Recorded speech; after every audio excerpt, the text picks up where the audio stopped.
अस्सलाम वालेकुम my YouTube family, welcome back to my channel. कैसे हैं आप सब? उम्मीद करती हूँ आप सब बिल्कुल ठीक होंगे, खैरियत से होंगे। चलें जी, जो तो मेरे व्यूअर्स मेरे चैनल पे न्यू हैं, काइंडली मेरे चैनल को सब्सक्राइब कर दें और मेरी वीडियो को लाइक कर दें। आपका बहुत बहुत शुक्रिया, because I need all of your support. तो मुझे सपोर्ट करें और मेरे चैनल को सब्सक्राइब कर दें। तो जी स्टार्ट करते हैं। आज मैं आप लोगों के साथ बहुत मज़े की रेसिपी शेयर करने वाली हूँ। तो उसके लिए सबसे पहले हम क्या लेंगे, ऐसे मैंने ऑयल को डाल देना है और इतनी मध्यम सी आंच रखनी है ना आपने, कि समझ लें ठंडा ही पतीला होना चाहिए। और 2 प्याली मैंने बेसन लेना है। अच्छा जी, सर्दियाँ तकरीबन ख़त्म हो रही हैं, तो गर्मियों में तो ऐसी चीज़ें खाने का दिल नहीं करता। तो मैंने सोचा मैं आपके साथ एक रेसिपी शेयर कर दूँ, तो आप सर्दियाँ जाते जाते इसको बना के एक बार खा लें। तो सुबह की आजकल दिन बड़े अच्छे होते हैं, ना ठंडे ना गर्म, तो मज़े के दिन होते हैं, तो अच्छा लगता है। ऐसी चीज़ें चाय के साथ भी अच्छी लगती हैं। अच्छा जी, यहाँ पे आपने क्या करें, बेसन को 2 प्याली भर के मैंने बेसन लिया। आपने ठंडे से ही ऑयल में डाल दिया ना, बेसन को आपने बिल्कुल भी ऐसे गरम गरम ऑयल में नहीं डालना।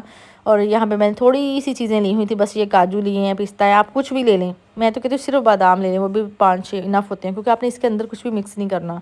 ठीक है जी। अच्छा, यहाँ में हमने ना बेसन को आहिस्ता आहिस्ता भूनना है इसमें, मतलब उसी वाली आँच पे जो मैंने आपको दिखाई थी, क्योंकि हमने बेसन को बिल्कुल भी नहीं जलाना। और यहाँ पे मुझे ऑयल कम लग रहा था, तो मैंने सिर्फ आधा कप घी, मतलब देसी घी डाला इसमें। ठीक है, उसको मैंने हल्का सा गर्म कर लिया था, तो मैंने आधा कप देसी घी और इसमें डाल दिया है। हमने इसको आहिस्ता आहिस्ता मिक्स करते जाना है, करते जाना है। उससे क्या होगा कि वो अपने आप बेसन जो है ना वो सारा नरम हो जाएगा, पूरा ऑयल जो है ना वो बेसन में चला जाएगा, घी जो है, और वो इस शक्ल में आ जाएगा। ठीक है, और ये समझ लें कि इस पॉइंट पे जब आ जाएगा ना, तो आपके बेसन की भुनाई स्टार्ट हो जाएगी। अच्छा, ना हमने इसमें दूध इस्तेमाल करना है, हमने कुछ भी नहीं करना, लेकिन ये बहुत ही मज़ेदार सी बर्फ़ी बन जाती है। ठीक है, आपने इसी रेसिपी से बनानी है, तो इंशाल्लाह बहुत अच्छी बनेगी। अच्छा, हमने यहाँ पे ना इसको ऐसे लम्स नहीं छोड़ने इसके अंदर, वैसे तो लम्स बनते नहीं हैं, खुद ब खुद ही बेसन जो होता है ना मिक्स हो जाता है, वो जैसे जुड़ जुड़ के ना गुठलियाँ नहीं बनती, लेकिन आपने उसको ना भुनाई करनी है। तो उसके लिए आपने मैंने मिस्टेक की थी यहाँ पे, कि मैंने ना नॉन स्टिक बर्तन लिया था। तो आपने नॉन स्टिक लेना, क्योंकि इससे पहले जितनी बार भी बनाई है तो सिल्वर के बर्तन में बनाई, तो इस पर ऐसे ही बस नॉन स्टिक उठा लिया। तो आपने क्या करना है, सिल्वर का या ऐसा कोई बर्तन ले लें, उसमें ज़्यादा अच्छे से बन जाती है। आपको ना परेशानी नहीं होगी इसको पकड़ पकड़ के ऐसे घुमाने की। और आपने चम्मच भी ऐसे लकड़ी का ही कोई ले लेना है, वो ज़्यादा अच्छा रहेगा। अच्छा जी, यहाँ पे हमने ऐसे इसकी अच्छे से बुनाई करनी है। जब हमें लगेगा इसकी बुनाई बहुत अच्छे से हो गई है, तो हमने इसमें कुछ भी ख़राब नहीं करना, चमचों पे नहीं छोड़ना। आपने चमचों को बहुत अच्छे से नीट कर लेना। ठीक है, तो उसके बाद जी हमने इसके लिए एक चास बनानी है।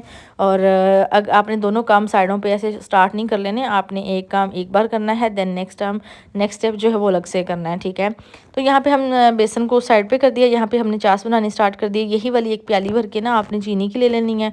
और एक जो चाय वाले मग होते हैं, मग नॉर्मल मग होता है ना, मैंने वो वाला ऐसे पानी का लिया है, और हमने इसकी चास बनानी है। अच्छा, जो तो अम्मियाँ होती हैं ना, उन्हें बड़ा अच्छे से अंदाज़ा होगा कि वो कहते हैं ना, एक तार वाली चास जो होती है वो बना लो, 2 तार वाली चास बना लो। तो हमने ना 1 तार वाली चास बनानी है। ठीक है, जिसमें वो चास जब अच्छे से बन जाती है, तो हम लोग उसको ऐसे उठा के चेक करते हैं, तो एक तार सी बन जाती है ना, उसकी लिए लाइन सी आ जाती है शीरे की। तो हमने वो वाला शीरा बनाना है, ज़्यादा हार्ड नहीं करना। तो यहाँ पे हमारा सिर्फ थोड़ा सा एक आध स्टेप रह गया था, तो इसलिए मैंने सोचा कि मैं जल्दी से जो जिस बर्तन में मैंने इसको ट्रे में डालना है ना, उसको मैं ग्रीस कर लूँ। और उसको मैं अंदर कोई पेपर बिछा लूँ, ताकि इसको बाद में निकालना ना ईजी हो जाए। ठीक है। अच्छा जी, यहाँ पे ना आप लोग मुझसे शेयर करेंगे कि आप लोगों ने अब जाती जाती सर्दी में ना कौन सी ऐसी कोई रेसिपी है जो आप लोग घर में बना रहे हैं, ताकि मैं वो भी ट्राई कर सकूं, और नेक्स्ट उसको भी अपनी वीडियो में लिख के आऊँ, और उसको भी आप लोगों के साथ शेयर करूँ। अच्छा जी, आपको मेरी रेसिपी कैसी लगती है, आप मुझे कमेंट सेक्शन में ज़रूर बताया करें। और मेरे चैनल को, मेरी वीडियोज़ को प्लीज़ लाइक भी किया करें। अच्छा जी, यहाँ पे मैंने इसको ग्रीस कर लिया था। और अब मैं ना चास तकरीबन रेडी हो गई थी, तो मैं इसके अंदर ना थोड़ा सा कलर ऐड करना चाह रही थी, कि बर्फ़ी का उससे ना कलर अच्छा आएगा। तो हमने ज़्यादा नहीं डालना, सिर्फ एक चुटकी ऐसे इतना सा जस्ट हमने कलर लेना है, और उसको हमने चास के अंदर डाल देना है। बेसन के अंदर आपने ऐड नहीं करना, क्योंकि हमने सारी चास जो है ना उसको बेसन के अंदर ऐड करना है। तो इसलिए हमने ना इसके अंदर मिक्स करना है, तो चास का ऐसे अच्छा सा कलर आ जाएगा। और यहाँ पे ना मेरी मम्मा चेक कर रही थी कि चास ना वो उसकी एक तार बनी है या नहीं बनी है। ठीक है, और मुझे तो तार वाला सीन समझ में नहीं आ रहा था, मुझे जब बस ये समझ में आ रहा था कि ना उसमें ऐसे सख्तपन जो है कब आएगा। ठीक है। अच्छा, यहाँ पे मैंने दूध जो इस्तेमाल किया था, वो मैंने सिर्फ एवरीडे मिल्क लेना है आपने, और उसके 2 पैकेट्स लेने हैं आपने।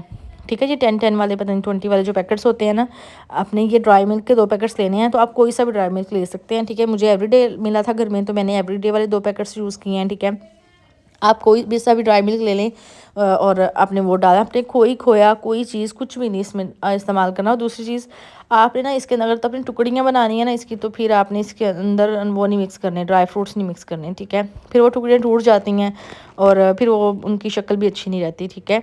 तो खाने में बट मज़ेदार होती हैं ये चीज़ें। तो चलें जी, यहाँ पे हमने इस फ़ौरन से चास उठानी है और सारी इसके अंदर मिक्स कर देनी है। और जो कोई लम्स हल्का फुल्का रह भी गया होगा ना, वो भी इसके अंदर मतलब ऑटोमेटिक ऐसे मिक्स हो जाना है फटाफट। और ये वो पॉइंट होता है कि चास ना मैक्सिमम 1 से 2 मिनट में ही इसको हार्ड कर देगी, ठीक है। हार्ड इतना नहीं करेगी, मतलब ये कि ड्राई कर देगी। तो आपने क्या करना है, जल्दी जल्दी चास को ना सारे उसके बेसन के अंदर मिक्स करना है अच्छे से, ठीक है। ऐसे अच्छे से मिक्स कर लेना है कि वो यकजान हो जाए सारा। उसके बाद हमने इसको ट्रे में लगा लेना है। तो बस यहाँ पे मेरी मम्मा मुझे बता रही थी कि मीठा जो होता है ना वो बहुत ज़रूरी होता है, ये भी आप लोगों को बनाना आना चाहिए। सिर्फ नमकीन खाने बनाना जो होता है ना वही ज़रूरी नहीं होता, मीठा बनाना भी सीख लो, कोई ना कोई चीज़ें तो अच्छी रहती हैं। तो मैंने कहा चलो जी फिर आप सिखा दें। तो फिर आज वो मुझे मीठा बनाना सिखा रही थी, मतलब बर्फ़ियाँ शर्फ़ियाँ मुझे नहीं बनानी आती, तो फिर मैंने कहा चलो मैं सीख लेती हूँ, साथ साथ मैं आप लोगों को भी शेयर कर दूँगी। तो बस यहाँ पे ऑलमोस्ट बेसन की बर्फ़ी हो गई थी तैयार। और इतनी मज़े की, जैसे खोए वाली बर्फ़ी नहीं होती, जैसे मतलब मार्केट की खोया वाली बर्फ़ी होती है, उससे भी कहीं ज़्यादा मज़े की बनती है, ठीक है। तो अलबत्ता आपने इसके अंदर खोया नहीं ऐड करना, आपने सिर्फ इसके अंदर ड्राई मिल्क ऐड करना है। 2 पैकेट कर लें या 3 पैकेट कर लें, ठीक है।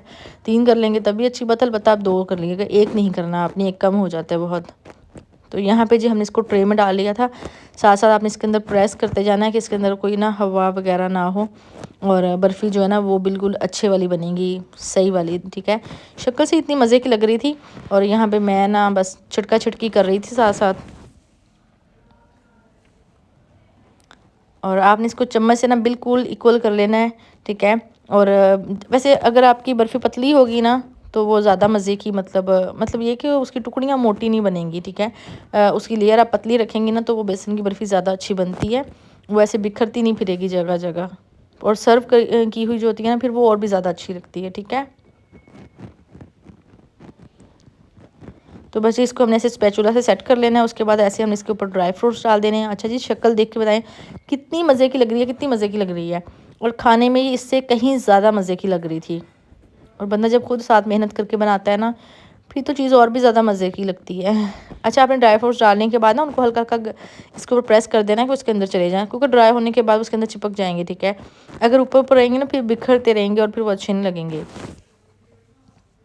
यहाँ पे तकरीबन आधे के घंटे बाद ना मैं इसको ऐसे काट रही थी। और ये देखें जहाँ जहाँ ड्राई फ्रूट्स में ज़रा ज़्यादा मोटे थे ना, वो छुरी के साथ ही फिर वो लाइनिंग ख़राब कर रहे थे। तो आपने थोड़े से इक्वल और बारीक वाले काटने हैं कि वो छुरी से भी कट हो जाएं, आपकी लाइनिंग में बड़ी इजी हो जाएगी फिर, ठीक है।